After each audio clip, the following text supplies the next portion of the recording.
Hi everybody, नमस्ते नमस्ते नमस्ते। अगला चैप्टर अकाउंट्स के फंडे बाय नकुल सर, जहां मैं पूरे के पूरे चैप्टर का एक क्विक रिकैप दे रहा हूं केवल और केवल 10 मिनट में। सो अगला चैप्टर आपकी स्क्रीन पे है, ध्यान से बातों को सुनिएगा और वीडियो को देखिएगा केवल 10 मिनट। अगला चैप्टर जो है उसका नाम है bank reconciliation statement. Bank reconciliation statement के अंदर हमें क्या क्या करना होता है? सबसे पहले हमें यह देखना होता है कि वाई बीआरएस, फिर हमें यह देखना होता है मीनिंग ऑफ बीआरएस, फिर हम ये देखते हैं कि बीआरएस के कितने टाइप होते हैं।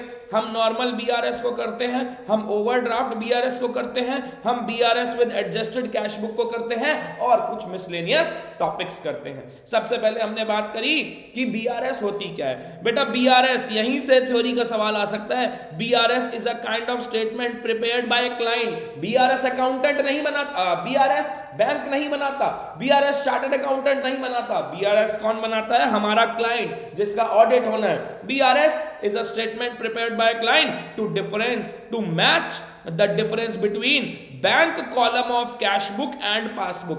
केवल और केवल ये नहीं लिखना कि BRS is a statement to match the difference between cash book and passbook. ना ना ना ना ना, bank column of cash book and passbook. ठीक है सर, आगे बढ़िए। जब आगे बढ़ते हैं तो बीआरएस कोई भी फाइनेंशियल स्टेटमेंट का पार्ट नहीं है। बीआरएस केवल और केवल एक वर्किंग पेपर है, मतलब एक एविडेंस है, एक डॉक्यूमेंट है। बीआरएस एक क्लाइंट बनाता है। कौन क्लाइंट? जिस क्लाइंट मतलब जो बीआरएस बना रहा है, क्लाइंट मतलब जिसकी बुक्स का ऑडिट हो रहा है वो। आगे बात करते हैं, हमारा डेबिट बैंक का क्रेडिट क्यों होता है? मेरे बेटा याद रखिए, मैं हमेशा एक बात कराता हूं आपको, AELIC, asset, expenses, liabilities, income और कैपिटल। मेरे बैंक का बैलेंस जो मेरे बैंक में रखा हुआ है वो मेरा एसेट है, लेकिन एट द सेम टाइम वो मेरे बैंक की लायबिलिटी है।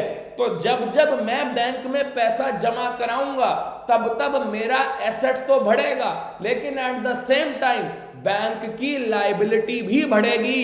एसेट बढ़ता है तो डेबिट, लेकिन लायबिलिटी बढ़ती है तो क्रेडिट होता है कि नहीं होता? इसीलिए हमारा डेबिट बैंक का क्रेडिट होता है, याद रखिएगा। तो इसका मतलब जब भी बैंक, ये कुछ वर्ड्स बता रहा हूं आपको, जब भी बैंक डेबिट करेगा इसका मतलब हमारा बैलेंस घटा रहा है, लेकिन जब भी बैंक क्रेडिट करेगा हमारा बैलेंस बढ़ा रहा है।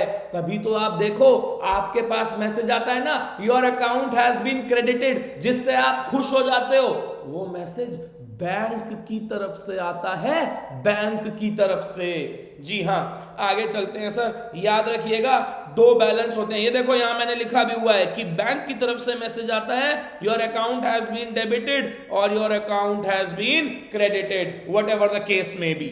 आगे चलते हैं, type of balances in BRS. BRS के अंदर कितने बैलेंस होते हैं? अगर आप कैश बुक की बात करते हैं और पासबुक की बात करते हैं, क्योंकि बीआरएस दो ही चीजों को मैच करने के लिए बनाई जाती है, bank column of cash book या फिर पासबुक। ठीक है, अगर मैं बात करता हूं bank column of cash book, अगर कैश बुक का आपको डेबिट बैलेंस दिया हुआ है तो वो फेवरेबल बैलेंस है, और अगर पासबुक का क्रेडिट बैलेंस दिया हुआ है तो वो फेवरेबल बैलेंस है। वहीं अगर कैश बुक का क्रेडिट बैलेंस दिया हुआ है तो वो अनफेवरेबल बैलेंस है, और अगर पासबुक का डेबिट बैलेंस दिया हुआ है तो वो भी एक अनफेवरेबल बैलेंस है। आगे चलते हैं, हाउ टू प्रिपेयर बीआरएस। भाई जिसने इसको समझ लिया उसका बीआरएस कभी गलत नहीं होगा। मैंने कहा बीआरएस कैसे बनानी है आपको, केवल 3 स्टेप याद रखिएगा।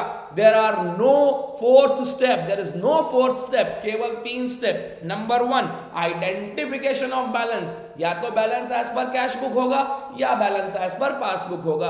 आपको चेक करना है कि बैलेंस कैसे दिया हुआ है, इधर it is as per cash book और it is as per passbook. तो सबसे पहले वो चेक कर लीजिए, और साथ में ये भी चेक कर लीजिएगा कि नॉर्मल बैलेंस है या ओवरड्राफ्ट का बैलेंस है। Number 2, analysis of transaction. You need to analysis the transaction कि उसका कैश बुक पर इफेक्ट पड़ रहा है या पासबुक पर इफेक्ट पड़ रहा है। कैश बुक उस ट्रांजैक्शन की वजह से कैश बुक का बैलेंस बढ़ रहा है या घट रहा है, या फिर पासबुक का बैलेंस बढ़ रहा है घट रहा है। This is one of the most important step जहां आपकी अंडरस्टैंडिंग काम आएगी कि आप कितना अंडरस्टैंड कर पाते हो क्वेश्चन को। And the third step is do adjustment, but remember one thing, adjustment can be done only in that book, adjustment only उसी बुक में होगी जिसका बैलेंस हमको स्टेप 1 में गिवन है। 3 स्टेप। स्टेप 1 आइडेंटिफाई करो बैलेंस को कौन सी बुक के हिसाब से है। स्टेप 2 एनालिसिस करो ट्रांजैक्शन को। स्टेप 3 एडजस्टमेंट कर दो। आगे चलते हैं, अगली बात आती है बीआरएस विद ओवरड्राफ्ट। बहुत परेशान करता है बच्चे को ओवरड्राफ्ट। अबे कुछ नहीं करना यार, डू नॉर्मल। जैसे नॉर्मल करते हो वैसे करो। स्टेप 1 को भी वैसे ही फॉलो करो, स्टेप 2 को भी वैसे ही फॉलो करो, और स्टेप 3 को भी वैसे ही फॉलो करो। एंड में जाके जब आप स्टेप 3 करने वाले होगे, बिल्कुल एंड में जाके रिवर्स कर देना। आपको लग रहा है ये कैश बुक है, ये पासबुक है, 10 रुपए 10 रुपए, overdraft as per cash book है, चेक डिपॉजिटेड, मैंने यहां पर बैलेंस बढ़ा दिया होगा, 11 कर दिया होगा, नॉट क्रेडिटेड, यहां बढ़ा नहीं 10 ही है, या तो यहां से 1 माइनस करके 10 बनाओ या 1 प्लस करके 11 बनाओ, क्योंकि स्टेप 3 कहता था जिस बुक में एडजस्टमेंट करनी है वो बुक स्टेप 1 में गिवन होनी चाहिए। स्टेप 1 में कैश बुक थी, मतलब हम माइनस करेंगे। लेकिन अगर क्वेश्चन ओवरड्राफ्ट है तो एंड में जो ये आप माइनस कर रहे हो ना, इसे रिवर्स करके प्लस कर देना, बस इतनी सी बात है। यही लिखा मैंने यहां पर, डू सिंपल। जिस जैसे अभी तक कर रहे थे वैसे ही करो। Now while doing step 3 as normal, answer लिखते टाइम रिवर्स कर दो। इससे बढ़िया बात और क्या हो सकती है, इससे आसान और क्या तरीका हो सकता है भैया। आगे बात करते हैं। उसके बाद हमने लास्ट बात करी overdraft, bank BRS with adjusted cash book. मैं हमेशा एक बात कहता हूं, बेइज्जती घर पर हो जाए बाहर नहीं होनी चाहिए। We will follow this simple rule, मतलब एक कैश बुक होती है, एक पासबुक होती है, डिफरेंस निकलता है। अब अगर वो डिफरेंस हमारे कंट्रोल में है, इसका मतलब अगर हमारी गलती है, हमारी वजह से कोई चीज कैश बुक में रिकॉर्ड नहीं हुई, तो हम एडजस्टेड कैश बुक में डाल के उसे खत्म कर देंगे। लेकिन अगर हमारी गलती है ही नहीं तो हम बीआरएस में डालेंगे। और याद रखना एक point two remember, adjusted cash book normal जैसे बनती है वैसे बनेगी, चाहे ओवरड्राफ्ट ही क्यों ना हो। वो जो मैंने आपको बात बताई है ना कि do reverse at the end, वो एडजस्टेड कैश बुक बनाते टाइम नहीं लगेगा, बीआरएस बनाते टाइम लगेगा। इतनी सी बात थी। आपका बहुत बहुत धन्यवाद।